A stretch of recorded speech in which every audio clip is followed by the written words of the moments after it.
All right, ladies and gentlemen, and we are back. Welcome to the Eagle Eye Podcast. This is episode 14. As you guys saw in our little entrance, we had a little banner right there. Dylan, why don't you say hello to the world so they could see what's going on with your little banner? Well, this banner is directed toward Piojo for the lineup that he put out yesterday and for the subs that he really, really should have made differently in yesterday's game against Toronto. But we'll get into that as everybody can see. I'm going to go ahead and stop sharing now. And you know what? I had a different name for today's podcast, but we might just name it the what the fuck, the WTF Piojo, because we are mad. We're furious at this point.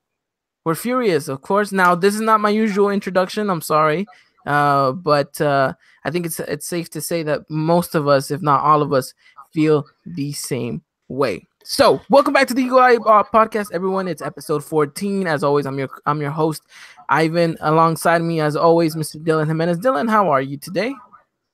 Oh, man. It's not only been one of those days, but one of those weeks, too, for me in the college life. Oh, wow. Unfortunately, and then, of course, America does not help on the burden. Well, that without said, we have plenty to talk about today on today's show. We have what? Pure CCL fever to talk about, and boy, it's not the type of fever we wanted. Obviously, coming off of very, very poor results against Toronto. We'll talk a little bit about the Cruz Azul game as well, the Clásico Joven that we eventually took all 3 points in, and a little bit of controversy going on in that game as well. And we'll look a little bit ahead into the future and what lies ahead in Necaxa, and as well as the return leg for us at the Azteca against Toronto FC. But now, before we start with everything and anything about this podcast, first of all, we kind of want to say our condolences go to those who had a hard time out there with everything that happened with the YouTube headquarters. We obviously, us being a big part of YouTube and being able to give this to you guys, so it was kind of and it was kind of one of those things that you just you kind of look at the world and ask yourself as to why. But our praise and condolences to every single one of you who were maybe involved in this, and as well to the platform that is YouTube as well. Anything you want to say to that, Dylan? Yeah, just it's nothing you want to hear. I mean, it just feels like it's starting to be a day-to-day basis. It feels like a little bit to me, but I mean, at the end of the day, it's something that we got to prepare for, and it's something that we shouldn't prepare for too as well. But condolences out to everybody affected and everything. It's just awful to hear, but hear that news especially. It definitely did not help the mood later on in the day, and we'll definitely go and talk about that in a second, because I know all of you listening are frustrated. You guys want to yell at the top of your lungs. You guys want to yell at Piojo Herrera, at the players. But before we get into that, let's talk a little bit about Saturday's matchup against Cruz Azul. We'll go briefly into this because I think me and you want to talk mostly on what happened at Canada. But first of all, I think it should be well noted and said that we went and we got a result very well against Cruz Azul at home in the Clásico Joven. 2 goals and a pretty good performance overall, I would have to say. Wouldn't you agree? Yeah. I thought it was a pretty good performance overall.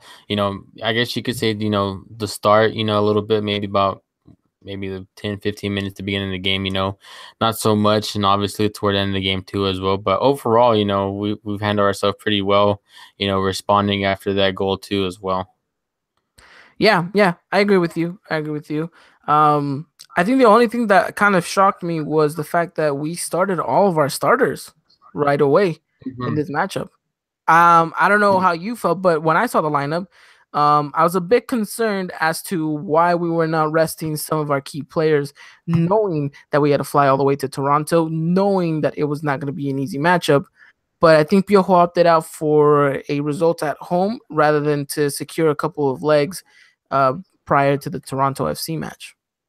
Yeah, I mean, just to bring that lineup back up, obviously, Marchesín in goal, Aguilar, Edson Alvarez, Aguilera, Vargas, Ibarra, Uribe, Guido, Cecilio, Henry, and Uribe, which, Uribe left hurt, but, obviously we've seen him start yesterday too as well.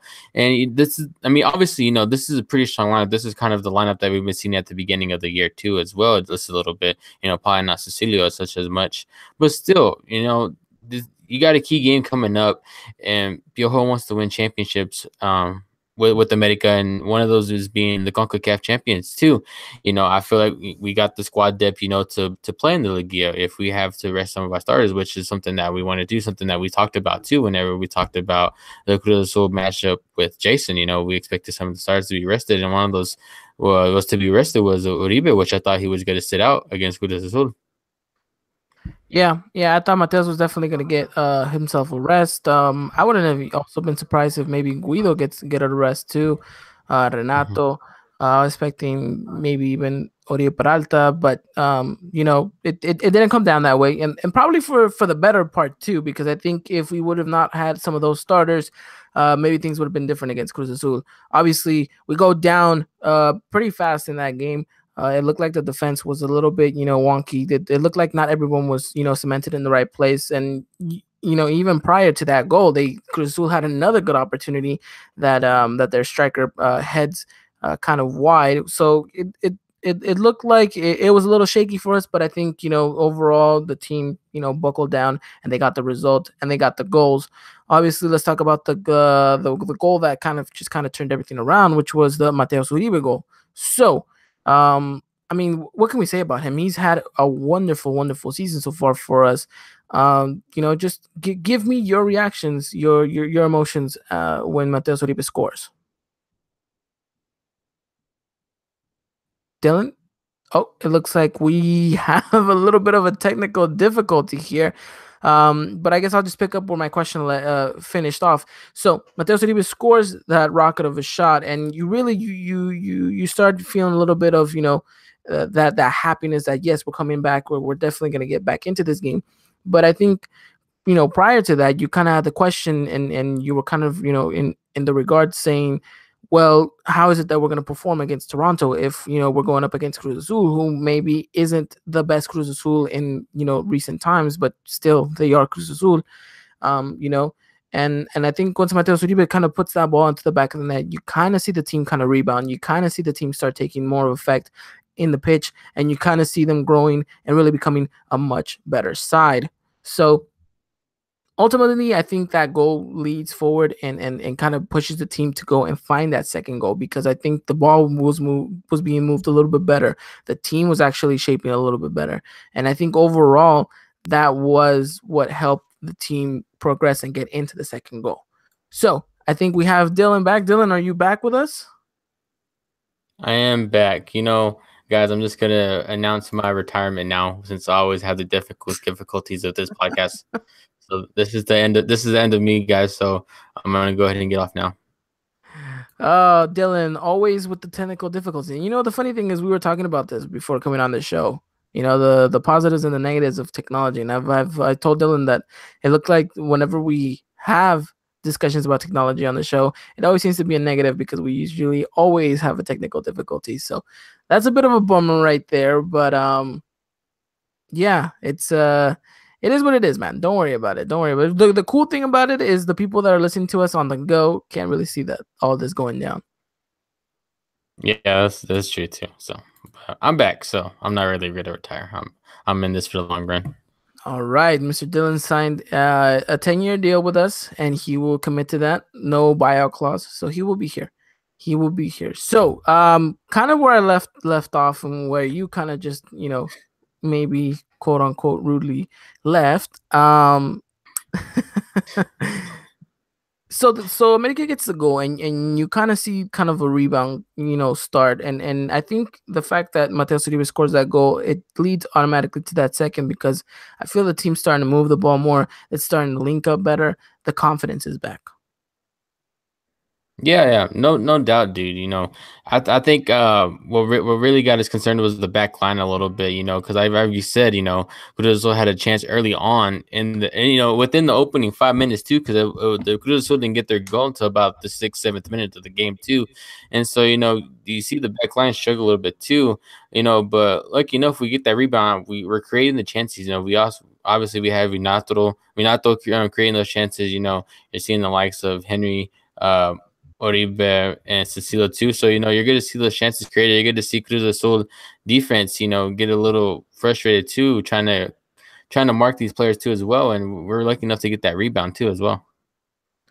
It was. It was lucky, but sometimes you need luck in these kind of scenarios, especially in a classical like this. Um, I mean, what could we say? The team performs well. Closes out the half a little bit better than they did starting it. Um, but I think if we take anything away from that, is that should be a worrisome sign. We should be very worried because if you match up this Cruz Azul game versus this Toronto FC game, there are things that correlate exactly to each other, and one of them being the fact that this America side, when when the opposing team starts going at them and starting putting the pressure on them, it looks like we're a little fragile, we're a little bit weak. Our knees start to shake and buckle. We saw that against Cruz Azul, and we saw that against Toronto FC, which we'll get into a little bit later. But we see that when it comes to starting a game, if the opposing team runs at us, most likely they're going to catch us off the guard. Dylan? Okay, I apologize. It looks like Dylan again has left the building for the meantime. I do apologize for the technical difficulties. But kind of what I was trying to say is that these two things kind of correlate with each other. Cruz Azul gets a very good start on us. They come and they drive and they push, and they kind of find us in an unbalanced position. Afterwards, when you get into the Toronto FC match, you see the same thing going for them.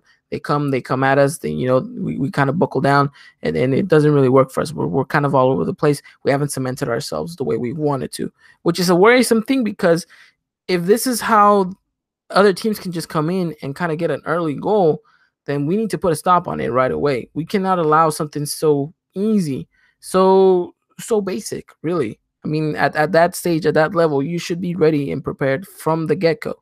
There's no point as to why if Cruz Azul starts running at you in the first 2-3 minutes, you shouldn't be looking like a bunch of 12-year-olds who don't really know what the position they're playing. Same thing goes into effect when we talk about the Toronto FC match, but I'll make another correlation to that when we get there. So Dylan has joined us again. Dylan, thank you for coming back. Man, it's just I don't know what it is today, dude. I don't know. I pay so much money to go to this school, and you see how the Wi-Fi acts up. If it isn't the podcast, then it's us playing FIFA 18 Pro Club. So, I mean, what can we say? We're used to it, no? That is true. Like that one time when we were winning good, and all of a sudden disconnected, and then we got the L2 that game. Oh man, school Wi-Fi, people. School Wi-Fi, can't trust it, but you gotta love it sometimes. Anyways, okay, where are we picking up off of, man? Where did you just end? So basically, I was just kind of making that correlation between the fact that whenever we start, America is the correlation. Excuse me, the correlation between the Toronto FC match and the Cruz Azul game, in where Cruz Azul comes at us in the opening first couple minutes and they get a goal. Toronto FC, does the same thing, and it looks like that's kind of the strategy to go up against us is charge at them, and because it looks like they're fragile, they're weak, and they're not, positioned perfectly the way they should be. Yeah, and in the end, it comes down to really who wants it more too. Sometimes, like you said, we're overcomplicating plays a little bit. We can't string 3 complete passes in a row, it seems like, together, and holding the position of the ball too is something that I've always talked about too as well, holding that position. Somebody's got to lay the foot down eventually and show that we're dominant and we're not going to take that as well. It should be the other way around with the players that we got. We should be showing that the other team's fragile and we get the knees and not us, and that's what it feels like in the midfield at sometimes to me. It does, and it's. I think that's got to be one of the most frustrating things because you see that it's kind of what I was saying a little bit earlier too, is that it's kind of very basic, these mistakes that you make right away, to not be tactically, to not know exactly where you have to be positioned. That's something that you should be able to do so right away from as soon as the whistle blows. You shouldn't be giving up that much space. You shouldn't be giving up that much of your own positioning. And then, to see the America's, weakness is just charging at them in the first couple of minutes because they're not maybe 100% focused is a little worrisome. Yeah, and it keeps coming back, man. Like it keeps coming back. You know, we've said this in previous pod before, and I'll go ahead and just re-say it because you already said it. It's those same little mistakes that we've made week in and week out. Regardless of who we're playing, regardless of the result, what it comes down to, we're seeing those mistakes, and this is something that should be fixed in the training ground, and we're not seeing consistently week in and week out. But like I said, which we keep seeing, and at the club of this level, shouldn't be making that mistakes with the players that we got right now too either. Yeah, we shouldn't. We shouldn't. It's frustrating, and we'll go more into detail about that when we talk about our frustration about against Toronto FC. But overall the half is closed, and America goes in with the lead, and things are looking good. It's a 2-1 at that point. We'll stay 2-1 overall, but come the second half, and another thing that correlates a lot with the Toronto FC match is America just kind of lets Cruz Azul grow and kind of just get comfortable in the second half. You see Cruz Azul start growing more. They start, moving the ball around more. There's more pressure from them. There's a little bit more of this confidence getting built up because America's not really putting them under that pressure, because America's not really focusing on, kind of killing them off and kind of, disrupting their play. They're kind of saying, okay, we'll kind of soak in the pressure and get you on the counter attack, which granted, it almost worked a couple of times, but for the most part, you're letting this team grow with that have the very good capable players of putting the ball into the back of the net. Fortunately for us, there was a time where one of their players hit the crossbar, so Mm-hmm. it's frustrating to see that we're kind of letting these teams have the game. We're kind of letting them grow, and we're kind of letting them say, okay, here's the ball, take it. We'll get you guys on the counter. I know that's one way of playing it, but really, should we give them such a liberty, especially at home? Yeah, yeah. No, I agree, man. I think one thing we can point out too is we see how the game turns a little bit too whenever we see Mateus Uribe come off the field too. You see the midfield change a little bit, a little bit like you said. We're letting them have the freedom, or letting them have the space to really dictate the tempo of the game, and it kind of shows again how key of a player Mateus Uribe is in the midfield too as well. Because you bring Joe Corona on, and you didn't really see that with Corona. What Uribe does with the midfield too next to Guido. And so it's like I said, dude. Like we got the players, but those players really continue this for a full 90 minutes? And we've seen like they really can't, because it seems like every game this happens. It seems like we dominate the first half. The second half comes, and it's just the plain opposite. The team's getting dominated. They're not dictating the tempo. They're not holding possession as much as we did in the first half, and it's just the consistency of the game. It seems like every week. Yeah, yeah, that's frustrating, and we'll definitely talk about that too when we talk about Toronto, how frustrating it is with everything that you just mentioned. But ultimately, we get the results against Cruz Azul. Um, you think it's a fair result? Do you think we merited that 2-1 result? I think so. Despite the fact that, like we said, we let Cruz Azul dictate the tempo and possession in the second half. I think we've shown that we still have a good back line, and that back line really stood up against the test whenever that pressure was put on. And I think it's fair to say too, we had our chances that we could have put the game to bed. But again, like we've mentioned time and time again, um, that decision making in the final third, that final passes, it's just Hmm. sometimes it's not even there. So that's the most Right. frustrating part. But we had our chances just as well did the Cruz Azul. So ultimately, we walk away 3 points, 3 big points, huge points going forward. Um, because it kind of gave you that confidence going into the Toronto FC match that, okay, I think Piojo's managing us in the right way. Would have liked to see a couple of these players get a little bit more of a rest. Obviously, that Hmm. big scare with Oribe Peralta coming off. Um, Hmm. but ultimately, I think everyone was really saying, okay, I think we can go into Toronto and really get a result. Yeah, you see it. You see the team, how the team played pretty well, and you think, okay, well, we can go get a good result in Toronto, and like that's what I was thinking going in, and I had a good feeling all day, and apparently it wasn't a good feeling after all to me. And we're going into whenever after seeing the game. Yeah, and then too, let's remember it was a classico. It was a classico. You always Hmm. want to win classicos, and especially in a game, against Cruz Azul and at home, when in your fans, everything. So I mean, I really thought this was gonna be the perfect stepping stone coming into CCL and being able to just kind of take care of business as well. Um, Obviously, and as we all know, that wasn't the case. But I'm happy with the way that result went against Cruz Azul. I'm happy to take that 2-1 victory in the Clásico Joven. Yeah, yeah, I'm definitely take that 2-1 too as well. So we'll move on. We'll move on and we'll start our rant for the rest of the show, which is going to be Toronto FC. But before we go anywhere, I just want to say thank you to every single one of you guys who have supported the show as of so far. Don't forget to follow us on Twitter at Eagle Eye Pod. And if you guys ever miss a live episode for whatever reason, make sure you guys do follow us on SoundCloud and make sure you guys do have us on iTunes for whenever you guys want to go and need a little bit of Club America with you. You guys can always take us and we'll always be there. So make sure you guys do have us on those platforms, iTunes and SoundCloud. So without further ado, Dylan, let's talk CCL. Let's talk the nightmare that was Canada. So we go into this matchup pretty confident. I think it's fair to say. From the MLS perspective, some of the Toronto FC players, some of the Toronto FC supporters, very, very confident in themselves as well. They think we took down Tigres. Club America should be a piece of cake.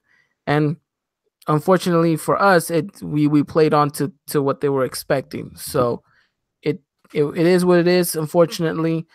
But give me your emotions, give me your reactions when you see the lineup, because let's face it, we thought Henrik would be playing, but he didn't. So maybe run down the lineup and let me know exactly what you were thinking. Yeah, I don't know, dude. Like I saw this lineup and I was just here just thinking about like, oh, okay, well, like I see obviously Marchesín start, ball start, and then I see Edson. Like, I mean, I know we've always talked good about Edson, but yeah, Edson's not what I was expecting. I was expecting Bruno Valdez alongside Emmanuel Aguilera, and then you see Carlos Vargas, and then you see Mateus Uribe, Guido, you see Da Silva, Andres Ibargüen, and then you see Cecilio and Uribe up top. And I see this lineup and I'm just like, this isn't the lineup I really, really expected. This is something totally different. And I kind of felt like this is a good lineup to really get a good result too in the end. But I don't think Piojo's gamble really paid off in the end too as well. Whenever we see the end result. No, it didn't. It didn't. And let's maybe backtrack a little bit too with what Pio Herrera said in his press conference the day before, saying that the league isn't really comparing itself to MLS. What the league is trying to push for is comparing themselves to European leagues, basically saying that the MLS is much smaller, and we that the Liga MX isn't really paying much attention to them. That MLS is trying to catch up to Liga MX. Of course, that rattled the cage. Everyone kind of took it as a diss. Whether you want to take it like that, that's your own personal opinion, but it is what it is. So you're saying, so now you're thinking, okay, Pio Herrera is talking the talk. Let's see if he can walk the walk. And as soon as you see this lineup, you start having questions because, first of all, why on earth isn't Henry Martin starting? He is your top leading goal scorer in the league, and I'm. It's fair to say that he's also our top leading goal scorer in CCL, right? I believe so. That's something that I'd have to double check. I'm not too for sure about that. Either way, he's a goal machine in this tournament. We've seen it. So for you to come out and play with a lone striker, a solo striker, which is Oribe Peralta, which I'm just gonna put it out here. Oribe Peralta is not at that stage anymore of his career where he can be the solo striker anymore. He can't. He shouldn't, and he needs someone up there with him. What he does best is receive the ball, shield it, cover it, and then move it. That's what he does. He can't just hold the ball and move around, take on two players and take a shot. That's not his game. That's not what he does anymore. You know, his end game is receive the ball, shield it, play it along, get into the open space. For that he needs someone up top. He needs support. He didn't have that this game. But ultimately, we'll talk about everything that went wrong a little bit right now. But Henry Martin should have started that game. Everyone on Twitter was agreeing with everyone, really. Everyone said, "Where's Henry?" And then you think, okay, you're confident seeing that Mateo Suri was a little bit more forward, thinking he's going to get himself into very good spaces. He's going to have the ability to kind of just free roam and be exactly where he wants to be. You see Guido Rodriguez and you say, okay, we know what he can do. You see William Da Silva and you think to yourself, maybe he can have a good game. Of course, then you see Ibargüen and Cecilio Dominguez. You kind of have your questions about Ibargüen because he hasn't performed to the to what we expect him to. You start questioning why isn't Ibarra starting. And in the back line, you're a little bit thrown off by Edson Alvarez, but at the same time, you're kind of okay with it too because he had a pretty decent game against Cruz Azul, and Ghostin proves out why he started that game against Toronto FC, having a really, really good game against them. So ultimately, you're not 100% with the lineup, but you're also not thrown away and saying, okay, I'm not confident anymore. I think you see this and you say, okay, let's get the result. You see Toronto's lineup, it's exactly what people expected. 3 at the back, 5 midfielders. Well, technically it could be a quote-unquote 5-3-2, but Toronto likes to say that they play with a 3-5-2. But either way, that regardless of the point, their 2 main targets were always going to be Giovinco and Josie Altidore. Now, with all of that aside, you look at the pitch and you think to yourself, what is going on? This is one of the worst pitches I have ever seen America play on. And I've seen them play against pretty crappy pitches from the Liga de Ascenso. But, I mean, this hands down has to go down as one of the worst. Maybe not exactly because of the pitch itself, but the weather, too, played a huge factor in this. It was a pitch that really, I mean, it's quite frankly, I don't think, you could play that much football. And I don't know what your thoughts were about the field. Yeah, the pitch was just terrible, man. The weather conditions didn't help it at all. And so it really sucked that you had to see America play on that, especially when, people want to get MLS serious too like that, whenever MLS is having to play an MLS team is having to play on a pitch like that whenever it just doesn't look like they take care of their field at all. Now, we're not trying to say that the pitch is an excuse for the result. It's not. No. It's a factor, though. It's a factor. And I'll tell you why it's a factor, too. Because we could not play our football.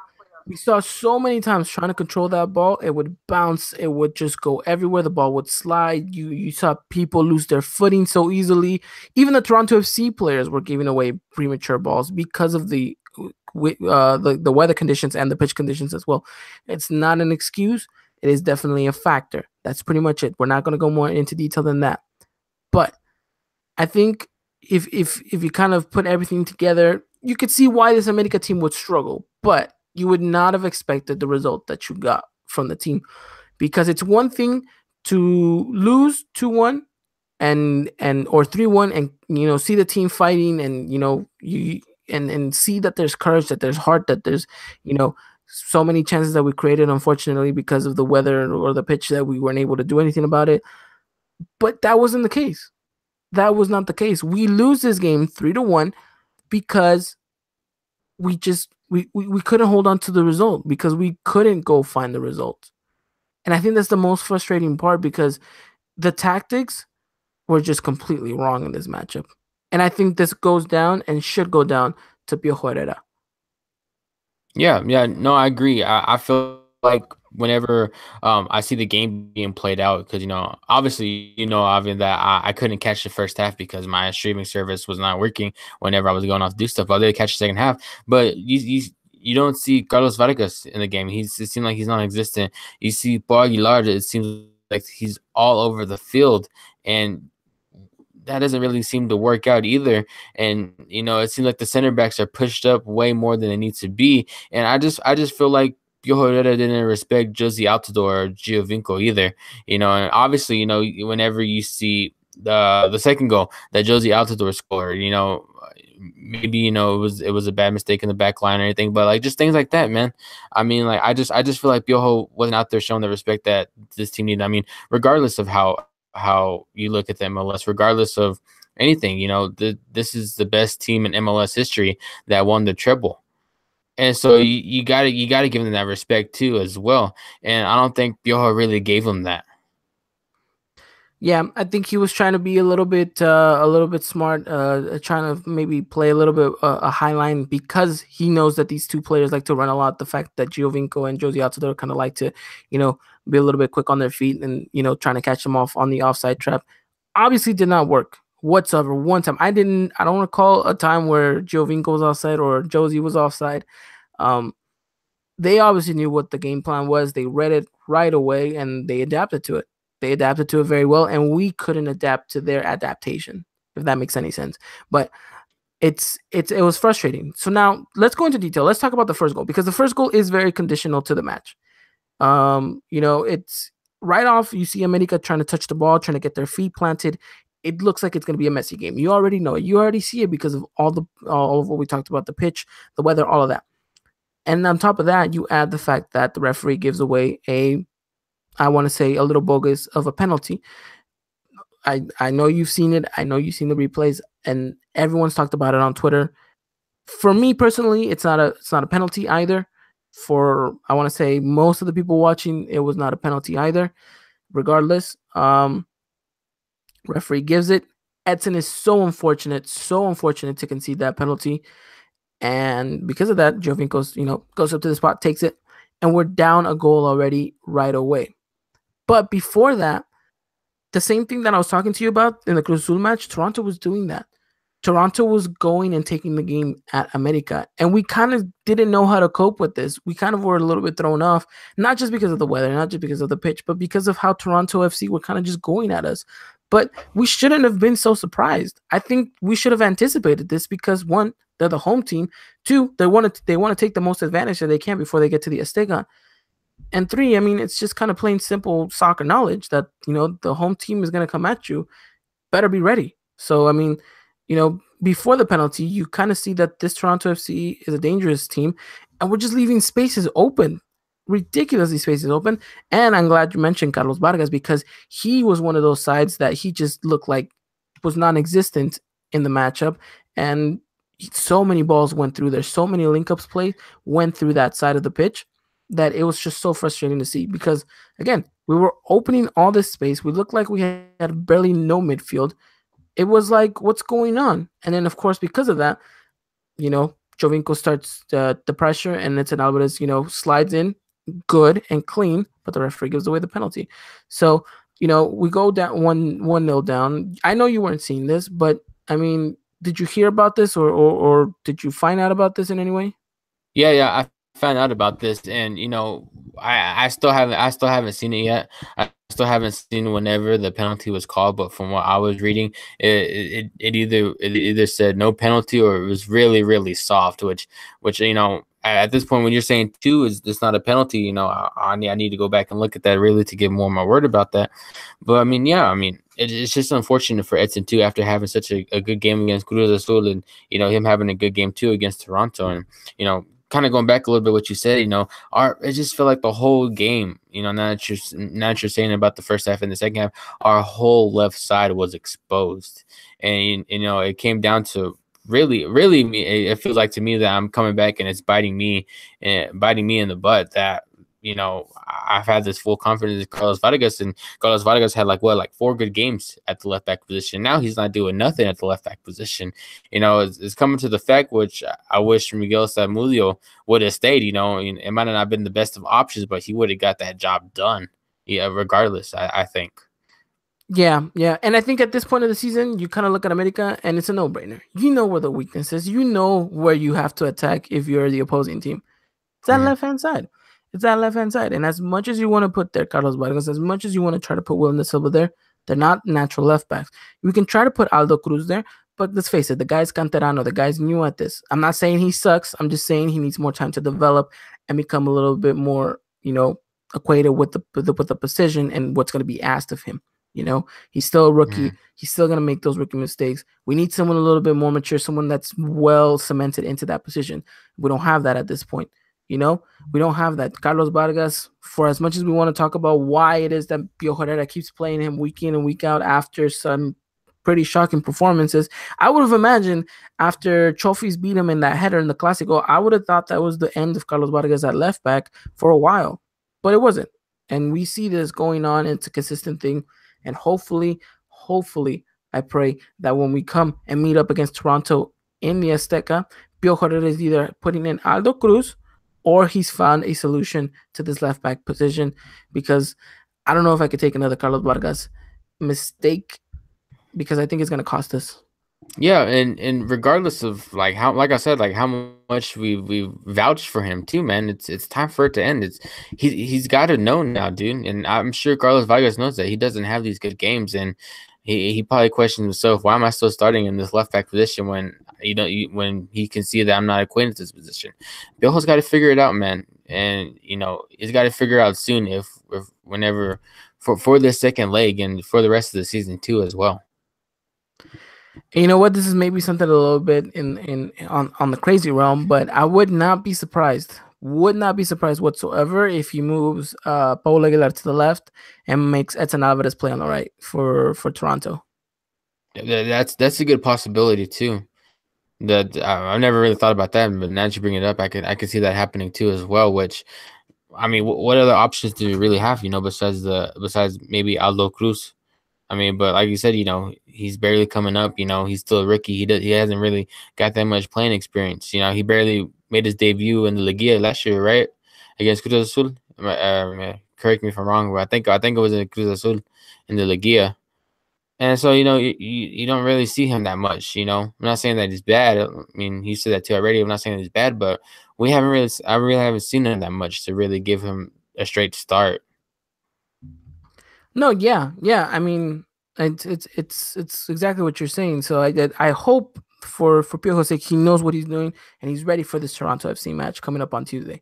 So let's go back to what happened in the first leg though, because I think there's still so much more that we need to dissect. There's still so much more that we need to talk about. For example, the fact that we concede that goal, of course, it conditions the match now because now we're chasing the game. Now it's Toronto FC that have the control, and now it's us that kind of have to chase it, which sucks in so much different ways. Um, Ultimately, though, I think the response from the team was a good one. We Hmm. know that we're chasing. Now we know that we have to go and we have to fight back, kind of like what we did with Cruz Azul. And we kept going at it. We kept pushing them. We kept trying to find little spaces, little pockets, and we did. And that was Yeah, and that was the good part. That was the good part. yeah, We did, and then a brilliant, play from Ibargüen, who's finally showcasing why it is that we brought him. And I mean, it just shows why why he was so hyped, and finally he performs and he does something that's shocking and out of this world, in a sense that we haven't seen this from this guy. And he puts us 1-1 at that point. I'm happy. At this point, I'm thinking, yes, we're back in it. Now we can move forward with the original strategy and kind of push and get the result that we wanted. yeah. So, no, go ahead. Go ahead. Yeah, I was just gonna say, like, you've seen this team battle back numerous of times, and you've seen them get the goal. You've seen them put the pressure to that leads to their goal too as well. But at the same time, you see it, and then you get the same end result. Sometimes you're either gonna get an America that's gonna be controlling the game and dictating the tempo, or you're gonna get it to where like it goes back to normal. Like if the other team's gonna control the game and dictate the tempo. And like I said, I didn't see the first half. I didn't really see how that went after the first goal, which which you told me it's been a really good game. It's been seeming like it's been going back and forth. But in the second half, you kind of see that America's losing it a little bit. They're not dictating the game, they're not controlling the tempo, and that's something that, like I said, you've seen too. After America seemed to fight back, they just lose it somehow. The smartest teams around the world know how to control games, know how to dictate them, and I think that is something that we did and we've done before and we can do. I just don't know exactly what's going on, why we can't do it anymore, and that's ultimately what's frustrating. But I do want to point out that after that goal, we looked the better side. We were moving the ball a lot more. We were finding these spaces. We were finding these opportunities. We had a couple of good opportunities to go on the score sheet. And I would argue that the goal that Toronto FC scores is one against the run of play, and two, very lucky. Very unfortunate for us to concede that because if you see, it's kind of a rebound of a Toronto player that Jovinko then plays it off to Josie Altidore, and then of course I think in that goal Carlos Vargas should have done so much better. He kind of just stands there, opens his legs, hopes that's good enough. I would like to see a little bit more of him challenging Josie, kind of body him up, kind of give your teammates time to recover. And just block that shot, get in front of him even more, close down that angle even more. And I didn't like the way that kind of Carlos Vargas just kind of just like, okay, I'll kind of just get in front of him, see if I can block it, not really press him as much, which was the most frustrating part about it. And then, of course, Josie scores right before the half. But even after that, I was still confident that we were going to come back and find the game and get a 2-2 result, which would have been absolutely amazing to walk away from Canada with a 2-2 result. So, the half ends and I'm thinking, okay, we can see two pretty, weak goals. One of them a BS penalty, and the other one a BS of a rebound. Our goal was good. We scored good. We're moving the ball good. I like how we're doing. All we got to do is step it up a little bit more, and kind of just go find the game. Don't give Toronto the opportunity to play their game. Go out there and dictate it and do what you got to do. That's what I was thinking America was gonna do. Of course, wasn't even half of what they did. But I think beforehand, when they go into the locker room, this whole commotion happens of, you know, America coach coming up to Jovinko and apparently assaulting, maybe not the word is assaulting, but, kind of comes up and verbally starts confronting him. This whole thing, kind of becomes kind of a bit of a mess. How much do you think that played into the America players coming into the second half? I mean, like I said, man. I mean, it seems like like I said, we seems like we can control the game. We could play our game. In the second half, it seems like we just lose our mojo and we lose it. And this plays this plays. I mean, I don't know, man. I mean, like, it's really hard to say because you have all these other factors too. You have the ref who doesn't you can really tell he's being biased towards us too as well. You have the pitch conditions, you have the weather conditions, and then all of a sudden you have this. I mean, you really start to think what's going on in each player's head as they hear this too as well. It's not something that you want to see from the staff either as well, to confront a player like that, whether it be on your team, whether it be the opposing team. And so it's just not good for the team overall, man. It wasn't. It wasn't. It was very unfortunate. This kind of reminds me of what we were talking about when America lost to Toluca. Kind of everything kind of was going against us. The referee calls, things here and there. Obviously, with the whole fiasco between Piojo and Cristante, so it looked like it was kind of repeating itself in that sense, which is unfortunate. But again, we're not making an excuse out of this. We're not. It's only a factor into the game. It should not be the reason why we lost, because we are very talented. I think man for man, we're a much better team than Toronto, and we should have showcased it. And second half, I was expecting that to be the case. But what happened? No. What happened? Let's talk about what happened in the second half, because the second half is what kills us completely. So we start off, and I think to myself, all we have to do is retain the ball, move it around, get Toronto players a little bit stretched, open up these gaps, open up these spaces we were opening right before they scored on us, and we'll be good money. But what do? We let Toronto have the ball. We let Toronto go and get what they needed. We let them grow. We let them get more confident. We let them have the ball. We gave them everything for them to crucify us, and they did. They did. We knew that they needed at least a 2-goal cushion to go into the Azteca a little bit more comfortable. So Piojo's thought was, okay, we'll give him the ball, we'll soak the pressure, and we'll get him on the counterattack.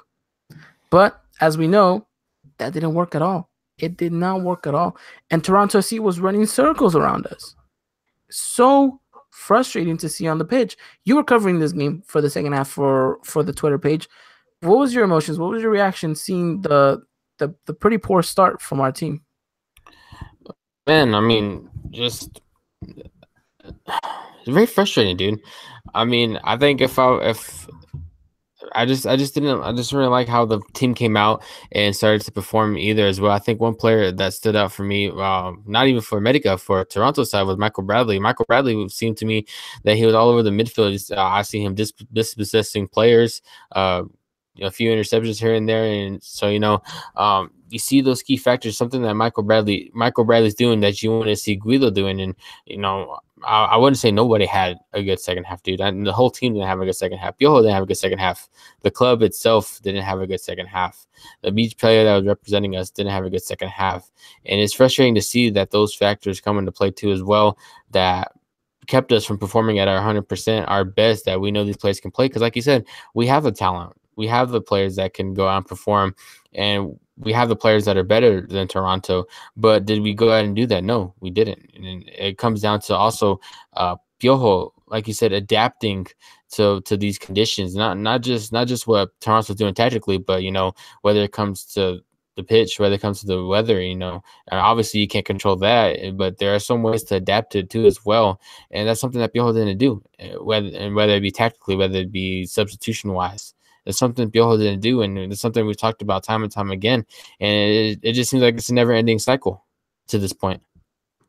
It does. It does look like it's a never-ending cycle, and we'll talk about the whole substitution things right now in a second. But I want to touch upon the fact that we were not doing what we had to do, and because of that, we gave the ball. And then what happened? Toronto FC scored that third goal. Once that third goal goes in, my initial reaction is, okay, we need to bring Henry off the bench right away. Because now we're chasing the game even more. Now we need those legs. Now we need a player that is going to run and chase. Because what Oribe Peralta was doing so well in the first half, and what most of the players like Cecilio and Mateus Uribe and Ibarwen were doing, was whenever the back line had that ball, was as long as you pressured them, you saw a mistake come out of it. And who's better to chase than Henry Martin? This guy has legs for days. He'll chase down a ball even if it looks impossible. He'll go at it and he'll really put the pressure. And that's something that we needed at that point after conceding that third goal. You knew you were going to have to chase that game. You knew that they were going to try to, move the ball around and keep possession even more so than they were doing. So now you needed someone to come off the bench and do that. But guess what? We didn't see Henry till what? The 80th minute? Mm-hmm. Unbelievable. Yeah, the 80th minute, yeah. The 80th minute. We concede a goal in the 50-something minute. That's practically 30 minutes have gone by and you don't get your best forward out there on the pitch to try to get you something. Unbelievable. And you just kind of saw it once we concede that third goal. You could see it in the players' faces and in their reaction, in their body movement, in the way they were playing. They kind of almost were kind of giving up. They were kind of lost. They kind of had no answer to it. Even when it was time for us to go chase the game, to go forward and to press and kind of find all these options, we didn't have a really good opportunity at goal until Henry Martin comes in and has that opportunity. What do you think? I mean, we've talked. I mean, like we keep repeating stuff, and that's what seems it kind of sucks to me, because we keep repeating stuff and stuff doesn't get answered, and I feel like to me that we kind of run out a little bit to talk to because we keep repeating stuff, but it keeps being the same thing over and over. I mean, obviously, you take out Carlos Vargas. Vargas is not doing having such great of a game, in which he hasn't, and so you bring in Joe Corona, and so you start to think, okay, well, Joe's a pretty good option. Probably not the most exciting, but still a good, viable option. Some might consider it questionable. Some might, I don't know. It's just the way you perceive it too as well. But then, like you said, the 80th minute, we don't see the next up to the 80th minute whenever you have all this time in between. I mean, even if it wasn't good to be Joe as a second sub, where's Renato too? Renato was a good option off the bench too as well, but we don't see Renato to the 89th minute. And what's Renato gonna do in the 80th minute with like 5 minutes left to play? And it's like I said, it comes back to it, dude. Piojo's gotta adapt no matter what. He's gotta change things up. He's gotta realize this stuff. and it just doesn't seem like he doesn't. It just seems like he just decides to sit there and tell them to go try anyways. It's like you're driving down the interstate at 75 miles per hour, then taking the steering wheel and chucking it out the window. I mean, that's how it just feels like to me, man. I mean, Piojo just like going with the flow of the game, regardless of what players are playing bad or anything like that. He has so much trust in these players that it feel like he doesn't make a substitution. Wants to make a substitution, wants to make a change, wants to make a difference in the scoreline. It is, and it's unacceptable. It's unacceptable from him, and it's unacceptable from the players to put out a performance like that. That is a horrible performance. A performance they should be ashamed of. Really, they should be ashamed to have performed that badly against a side that, yes, as much as they've accomplished, they are no team. They do not come close to what we are, you know. And I know many people will say, well, they're playing, they got so and so players, they out, tactically wise they were better, this and that. Okay, I get that, but ultimately we carry the burden, not a burden, excuse me, but we carry the responsibility of being the best team in Mexico. So we should show and be the best team in a competition like this, in where the best of the best are playing each other. And since you strive to be the best, you should be the best. Then go out there and perform like you're the best. This is what you're paid to do, so do it. So this is unfortunate for our side, and really it's shameful in the sense that, one, the team wasn't able to respond after conceding a goal, and two, the fact that Pio Herrera isn't, is too scared to make a move because he thinks he's going to disrupt the way that his team is playing. Because at that point, let me tell you, the team was not looking like a very good flowing system. At that point, you could have chucked in 2, 3 players, and it probably would have been the best thing you could have possibly done instead of leaving those players on the pitch. Yeah, I mean, exactly. I mean, time and time, we've always said too that this is the same Piojo. If we feel like Piojo's gonna lead us back to the promised land, but right now I'm starting to lose my faith in Piojo a little bit, man. I mean, I hate to say it, I like Piojo. He did a lot of great things when his first stint with America, and we've seen what he did with a little bit too with the national team. But and then you see it with Tijuana too a little bit.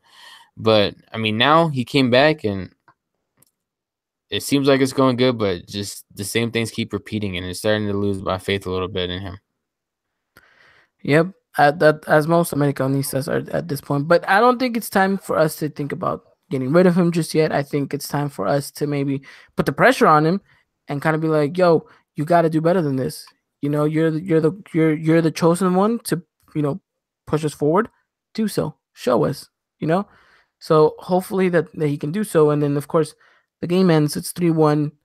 Ultimately, you're upset, you're mad, you're frustrated because this should have not been the way that this game was supposed to go. We were supposed to get a result. A result would have been, I would have taken a 2-1 loss. I would have. Yeah, Would have yeah. taken a 2-1 loss. I would have taken a 3-2 loss. Much better. Hmm. I would have taken a 2-2. Of course, anyone would have taken a win, but any anything that would have been quote unquote a result would have been good. We do not get a result at Toronto. We ultimately end up getting a Re- defeat. re- yeah, regardless that we got it in a red goal. Yeah, Regardless of regardless of that, it's a way yeah, goal. yeah. Regardless Regardless of if it's that, a way man. goal. Because it's not enough. It's not enough. And it's gonna be a tough game. And I'm just gonna put this out here. Knowing how important it is for us to go into this Conca Champions final, knowing who our opponent is this Saturday, do you throw away the Necaxa game, or do you and give pure focus on Toronto, or do you kind of do what Piojo did and kind of play the league and Conca Champions at the same time, kind of risking your starters? No, man, you're good. You're gonna have to throw this Necaxa game away, dude. I mean, no disrespect to Necaxa fans or anything. I mean, Necaxa is a good team, but at the same time, man, if like we said at the beginning of the pod, when you asked me, do you want Conco Champions or do you want Liga? I want Conco Champions, and I'm gonna stick to that, man. And I want to see this team exceed in that because I mean, we still got about 4 games left in the season, and we're in fourth place right now on 21 points. I do believe. I could be wrong. Don't 24. quote me on that.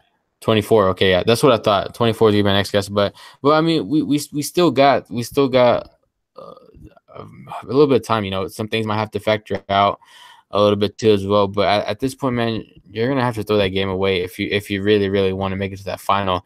Which I'm assuming the objective is to win it all. Which Piojo's probably under a lot of pressure right now, especially after that result that we got last night. Okay, so we throw away the Necaxa game. I think everyone would be on board on that. Play the babies, play whoever you need to play, rest the key players.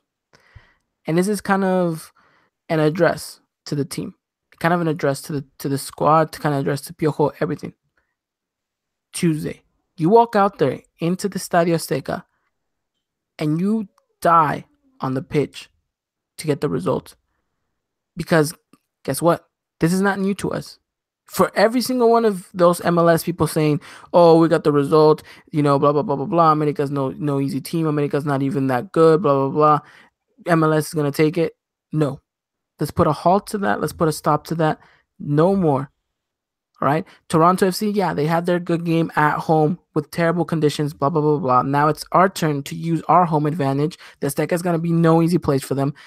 Jovinko may be fast, but how fast is he when the altitude is nearly choking him? And how good is this defense going to be once they see how tired they get once it gets to the 60th minute? This is the time to utilize it. This is the time to go out there.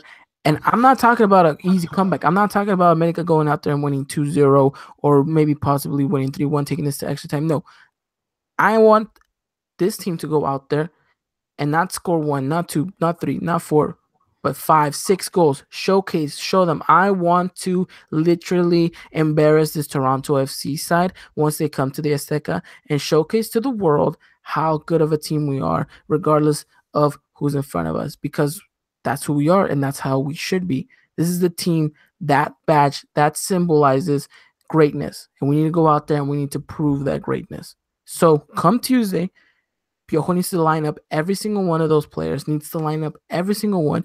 And from kickoff, we need to go and put the ball into the back of the net. From kickoff, right away, just like that. Everyone needs to be out there with that mentality that no matter what happens, today we go and we come out victorious and we're going into the final. It's that simple. You got to do it like that. If 20 minutes have gone by and we're only winning by 1 goal, I want to see everyone rushing, everyone giving the opportunity. Once it comes down to the 60th minute and we only need a goal, chuck in who you need to chuck in, but get that goal. It's that simple. And I want to see that team go out there and perform like that. Yeah, man. We have to leave everything on the field come Tuesday. No regrets, nothing, man. Piojo's got to rest the key players, which really he should have done this past Saturday against Cruz Azul too as well. I mean, probably not every single one of them because like we said, it's a Clásico. You want to win the Clásicos, and you want to see players thrive too as well. But I mean, he didn't really have to start a lot of those players too as well, like Mateus Uribe, maybe Guido, probably Uribe too as well. But I mean, regardless, man, I mean, everything's gonna have to be left on the field Tuesday night. No regrets. No regrets, nothing whatsoever. Everyone needs to go out there. There's still 90 minutes in this, and there's still another side to this story that is yet to be untold, and that script has to go our way. We have to mold it, we have to shape it. No matter what happens, we need to make sure we come out on top once that final whistle blows on Tuesday. So, how are you feeling about Tuesday? Are you confident that the team can do it? Are you worried about what Piojo is thinking of what he can possibly do? Or are you pretty confident that this team can pull the comeback? Just give you right now. I just want to know what's going through Piojo's mind, what he's thinking, because obviously he's still got to think about this Necaxa game, and so I think we'll know a little bit more too as well once we get Necaxa out the way, and we'll see how what he goes with the starting 11 and everything. But I still feel pretty confident. I feel like we can go in and easily get that win once we showcase that once we're at home, dude, because it's not ever easy sometimes going in Azteca and getting a result.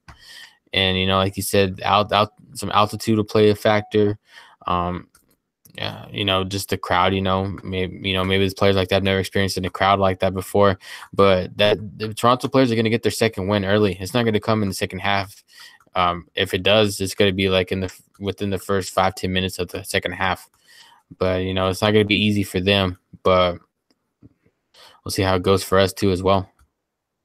Yep. Every single one of our players need to go out there and be ready. They need to be warriors, and they need to go out there and perform like that. And Piojo needs to cement that in their brain, how important it is for us to get to this final. Because once we get to the final, then we can deal with whoever it is, whether it's Chivas, whether it's New York Red Bulls. It doesn't matter at that point.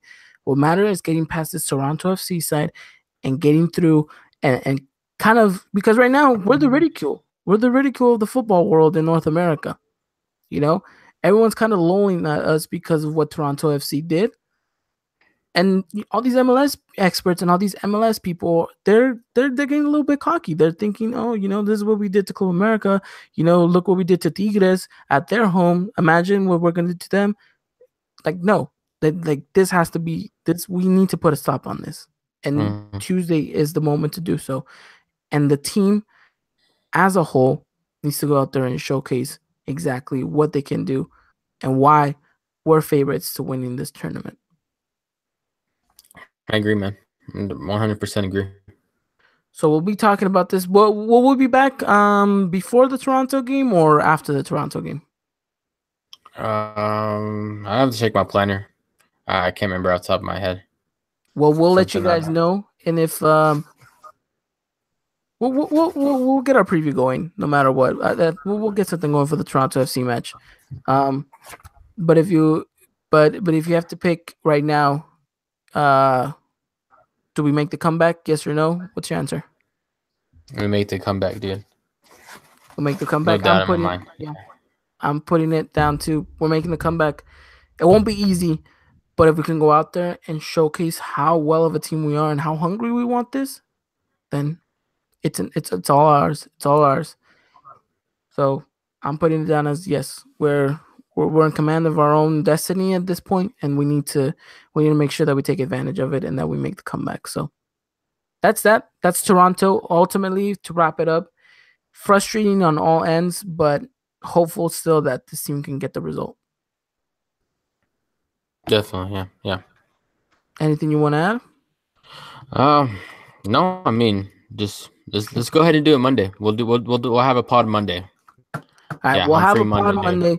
We'll get to you guys, and we'll give you guys everything Toronto FC and America in the Estadio Azteca. We will get everything going that day. We'll have it all. We'll get ready because the comeback is on, and we'll definitely have to do everything in our power to get you guys hyped and get you guys ready. And of course, Piojo needs to put everyone in there. Even Henry. Henry needs to start that game. Henry needs to be one of the first names on that team sheet.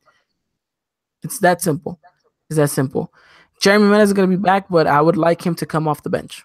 So, I think he'd be the perfect kind of like super sub in this matchup because I think at that point, like we mentioned, tired legs from Toronto and a Jeremy Menez who's adapted a little bit more to the altitude and a Jeremy Menez who's, primarily known for not only his speed, but his technical ability could do some real damage. So hopefully that's how they kind of see that going, and hopefully Piojo, follows in that footstep as well. Yeah, definitely, man, definitely. So we'll be back Monday, April. I have no idea what the day is gonna be, but we'll be back next Monday. Dylan, I know you're gonna give me that date right now. And we'll have April you guys 9th. Covered with everything for Toronto FC against America in the Estadio Azteca. It should be a really, really good matchup. So, yeah, let's wrap it up with Toronto, and let's briefly talk Necaxa before we go. Yeah, let's definitely do that. We'll talk a little bit about the upcoming game. It'd be interesting to see the lineup too, because I know Necaxa has been doing freaking wonders at the moment with the team, and in the league too as well. So it's going to be a little bit of difficult game too, depending how the lineup is put out too. We'll just kind of see a little bit because, obviously we don't know the lineup, and we're hoping it's a little bit of rotational squad because we want to save some key players for Toronto. Okay, so let's talk squad then. Let's give our lineup. Give me your. I'll give you my predicted lineup. I usually tell you, but we'll switch it around. I'll give you my predicted lineup for Necaxa, and then you let me know if you agree or you disagree, and who'd you put on your starting 11. So I'm going Marchengo. I'm going 4-4-2. I'm going Paul Aguilar. I'm going Edson Alvarez. I'm going Emmanuel Aguilera, and I'm going Aldo Cruz. So that's our back four. On the right, I can see Ibarwen starting again. In midfield, I'm going Joe Benny Corona and William De Silva again. And on the left, big shock, Diego Lainez. Diego Lainez on the left. And up top, I think we'll definitely see Henry Martin with either Guero Diaz, which I would prefer, but I think it's going to be Oribe Peralta. Yeah, I think so too. Yeah, the big shock, people are listening, me and I were kind of talking about that too. I told him, I said, you just throw Linus in there, whether you have a bad game or not, just let him play the full 90 minutes to see what he can do. And I can agree to that lineup. I do think, though, that we're going to be surprised come Saturday, though, because I feel like Biojo's going to mess with us and actually start players that we don't want to see start because we want to save them for Toronto. But that's the lineup I'm really, really hoping for at this moment. Yeah, so am I. So am I, because we can't risk anything right at this point. Toronto's the more important matchup. And I'm not trying to say any disrespect to Necaxa, or I'm not trying to say that this match is not important whatsoever, because it is, because it's three very valuable points that if we were able to walk away with would mean the world.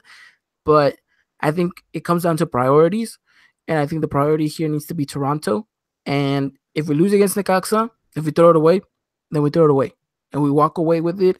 And as long as we get the result against Toronto, then it was a perfect kind of trade off. So, we'll see what happens. We'll have you guys covered for that game entirely on our Twitter. We'll have you guys. It's gonna be 7 p.m. Pacific time, 9 p.m. Central time. So hopefully you guys are ready for that. It should be a good game, regardless of who plays. I think it's gonna be a good matchup. I think Necaxa are doing things well. Nacho Ambriz has that team going and looking really good. They're obviously in the fight for a playoff position. So they're gonna bring everything. So it should be interesting to see exactly what happens. So hopefully we can walk away with a good result. I think me and you would be extremely happy if we walk away with a draw. Yeah, I'll take a draw too, because at this point too, it kind of contradicts what I said, with whenever we talked about those 4 draws that we had in a row. But at this point, the point is gonna go a long way than no points at all. Yeah. We're getting to that point in the season where it's do or die, and unfortunately, it's things kind of line up like this. But I think the priority needs to be Toronto. If we lose against Necaxa, if we draw against Necaxa, it is what it is. Let's just not put our best players at risk. Let's save them and let's get them ready, because Tuesday is going to be a really, really tough match. And let's remember, we're not at home. We're traveling to Aguascalientes. We're away. It's not like we're gonna be at home. If we were at home, then okay, then I could get 3-4 starters coming in. But we're away, and you still have to consider the fact that they're traveling. So it's still, I'd rather we save some of our key players. Yeah, I definitely agree to that.